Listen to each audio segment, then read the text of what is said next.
So you know how Donald Trump tells you that you're winning all the time?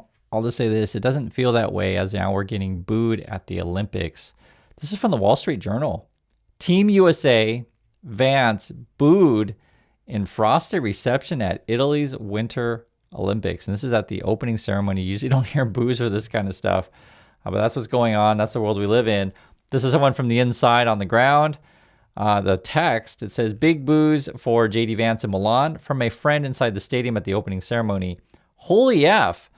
The whole stadium booed JD Vance and his wife. That was so wild. And they actually tried to warn people, basically, don't boo. Let's, keep it all kind and good. But the problem is, JD Vance shows up and people are like, oh man, why are you ruining the party? And they start booing, which I totally understand. This is what it looked like, depending on which broadcast you see. I think this is the Canadian broadcast, right? A lot of boos coming in. If you watch the U.S. broadcast, I think they're going to cut it out. It just depends which broadcast you watch. And you guys can let me know where you're watching in your country. Did you hear the boos or not? And in fact, I guess there were two countries that were booed. Two countries booed at the Olympics despite stern warning. So it told people not to boo. So they were actually really concerned about people getting booed. And the other country was Israel. Israel team, U.S. Vice President Vance booed at the Milan Games opening ceremony. And so now the U.S. athletes, whenever they appear in front of the press, they're going to get asked like, what's going on with ICE and these kind of things. And it's really uncomfortable. I mean, Trump puts people in so many bad situations, and that's just his poor leadership. I'll read a quote here. This is from alpine skier Lindsey Vonn. She says, I realize the magnitude of the position that I'm in right now, and I think the best thing I can do is exactly what I said, stand tall and have hope, and show the world what America is. Who we are as a people, because we are more than what's happening right now.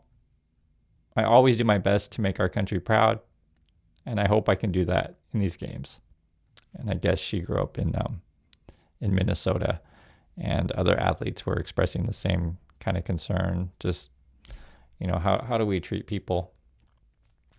Another person, this was a skier, Jesse Diggins, says, an American people who stand for love, for acceptance, for compassion, honesty, and respect for others, for everyone out there caring for others, protecting their neighbors, and meeting people with love. Every single step is for you. And just talking about again, the situation in USA, they have to address it. The thing is Trump he's just killing it. I mean, we're getting booed at the Olympics. It's terrible. And then they send Vance over, and it's like ruins the party basically for everyone. And that's, I guess, another way to describe the Trump people, just ruining the party.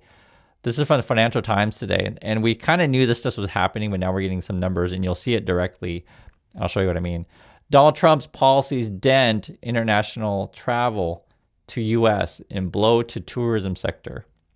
So foreign visitors to the U.S. fell 4.2% last year, 2025, while international travel worldwide rose 4%. You guys kind of see where that's going, right? USA tourism basically goes down 4%, the rest of the world goes up 4%. And it's not like people aren't taking vacations, it's just they don't want to take a vacation in Trump USA, which I completely understand, right? This is a chart here. It says yearly travel from international visitors to the USA fell sharply in 2025. And this basically just shows you various countries, right, that aren't coming, and then overall. And then the end result then is people just go somewhere else. And it's something that I talk about so much on this channel. We have an international community that hangs out here. We talk about various things. I like to hear different points of view on this stuff. And I think it's a good thing to celebrate other countries, cultures, religions, languages, peoples around the world. For example, Team Canada looking pretty sharp here. That was their uniform coming out. So they got the big maple leaf on black. Also, people were talking about on social media that Ukraine got big chairs at the Olympic opening ceremony. So they got the yellow and blue. And there were some articles about who had the best clothes, which is always something interesting to see, right? So there's Britain, I think that was Haiti, I believe, and then Mongolia. And this was a Australian publication talking about that. And multiple picked Mongolia and having the best fashion this year. It's pretty good. And this is actually a true story. There's a show on Netflix I mentioned before. I think it's called the Physical 100 Asia edition or something like that, or Physical 100 Asia, and they had a team from Mongolia. It's cool. It's cool to get different teams from different countries. Actually, a team from Australia was in that one. I think Turkey was in there, and then Korea, Japan. I want to say Philippines, and maybe a couple other countries. Sorry if I don't remember. Thailand might have been in there also. But the point being, though, is that it's just cool to see different types of stuff. I don't need to see the same thing all day, every day. And when I saw this thing from Mongolia, I'm like, yeah, that's pretty cool. Also, they showed here Team Canada. This is an Australian publication talking about, who's got the cool stuff. I'll say this, in terms of winter fashion, Canada makes a lot of good stuff. For anyone who's ever bought Canadian clothes, there's a lot of good stuff that comes out there for ski stuff. So I mean, this looks good to me, and it's good quality stuff. You guys know all the various things that come from Canada. Good stuff up there. USA had some pretty cool stuff too. Polo often does our clothes. I think that looks good this year, this sharp. I'm just looking at all the stuff here. And we have Team Italy. They went with all white. And then they did the opening ceremony, and I think it was all like Armani stuff. So they were talking about, I mean, Italy makes cool stuff too. I mean, lots of countries out there make good stuff. This was, it was Haiti. They have this really cool thing. It's like a horse, and I'm not sure. I guess that would be more like, foliage green. That's a pretty interesting design though, and I think pretty popular. And then they were making a joke here. This is from the Australian publication. Sorry, Australia. So you guys just went with the jackets. What's going on down there? You got to pick up your game. It's a competitive world out there in the Olympic fashion. But the point I'm trying to say, guys, is like there's a lot of countries around the world, and it's part of what makes the world great is different types of people. And when you look at like the Trumpy stuff, they just want to benefit certain kinds of people. That's the Trump world. It's the K-shaped economy, right? The rich get richer, the poor get poorer. You hear these kind of announcements in the Wall Street Journal. Hobbit-inspired startup becomes first new bank greenlight by Trump 2.0. Great. Let's make more banks, more bubbles, more lending, right? More bailouts. Let's do that. That's exactly what we need. And I've seen this guy around. I think his name is Lucky Palmer. Or Palmer Lucky is his name, and he's always hanging around the Trump people, trying to get that grifta going. And yes, the markets went up today. I saw that, and I'm just talking about with you. And it was interesting because like the way they phrased it in Bloomberg, Wall Street drama punishes speculation and rewards steady bets. So yes, over time, if you do invest in the markets, be it your index funds or more safe, stable companies that are always going to get recurrent earnings and profits and essentially go up. That's the easiest way to describe it. You do okay. The markets we're in right now, and you could argue throughout history, there's always going to be crazy speculative bubbles and bets. Right now, we're sorting through, okay, what's real, what's not real, right?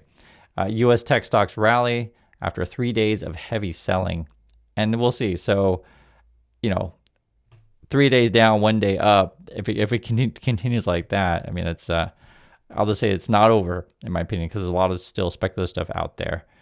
Fox News is going to celebrate. The Dow did go up. I did see that, 50,000 points, right? So it was pretty crazy.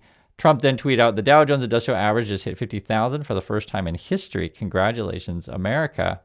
And it was actually pretty interesting. The Wall Street Journal had a whole story about this and like the various changes, talking about railroads and stuff like that, because, market's been around for quite a long time. And it's not like everything's going to get completely wiped off in a crash, but there will definitely people get hurt quite badly if you are way over leveraged. And again, the way the Trump shapes the economy is like, hey, you get a bank license and you get a bank license, right? And if you fail, don't worry, we'll bail you out. And then people often ask me about the Epstein stuff. Yeah, there's always stuff going on with that. There's so many files to look through. Today's from the Washington Post was saying, Epstein built ties to Russians and sought to meet Putin. Files show. Great. And there's like a whole bunch of, I guess what you can do, you can search through all the emails and how many times does Putin mention Putin, etc. I will say this. There was a new thing there that was pretty interesting. Bill Clinton was tweeting out about this, basically calling for release the files in public hearings, which I'm not against. I think that sounds like a great way to do it. If you really want to do this stuff, do it this way. This is from Bill. I have called for the full release of the Epstein files. I provided a sworn statement of what I know. And just this week, I've agreed to appear in person before the committee. but it's still not enough for the Republicans on the House Oversight Committee. Now, Chairman Comer says he wants cameras, but only behind closed doors. Who benefits from this arrangement? It's not Epstein's victims who deserve justice, not the public who deserve the truth. This serves only partisan interest. This is not a fact-finding. It's pure politics. I will not sit idly as they use me as a prop in a closed-door kangaroo court by the Republican Party running scared. If they want answers, let's stop the games and do this the right way. In a public hearing where the American people can see for themselves what this is really about. And I'm right there with you. If you're going to do this stuff, do public hearing. And if you guys are curious, they were wrangling about how to question the Clintons, basically. And the things that you would fight over is, can I bring a lawyer? Can I not bring a lawyer? We're going to videotape it, not videotape it. Can I have my own transcriber and things like that? Because basically what it is, if you're going to do it and say closed door and like only a few people see it, you want to make sure, like, how can I say that the Republicans don't lie about you? Just put it in the most simplest terms.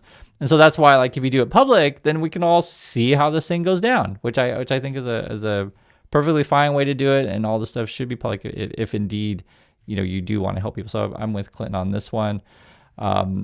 Also, if you look at what the Trump people are up to, they're just doing shady crap. It's like every day, what kind of shady crap can the Trump people do? Gabbard seizure of voting machines heightens concerns of midterm meddling. And there's been some real concern that Trump's going to have the ICE people outside of polls to basically intimidate people and, pull Trumpy crap because they know they're going to lose. And you see it in the data. It looks bad for Trump, let's be frank with you guys, but you never know. You never know. That's why you show up to the polls and make your voice heard. And so that's what's going on. We're getting booed at the Olympics. Trump's killing us in tourism. The economy's taking a dive. Yes, the market is up, at least today. But it's always next week as we get more data coming about jobs, and we'll see what that says. So that's my thoughts. I want to hear yours, and I'll catch you on the next video.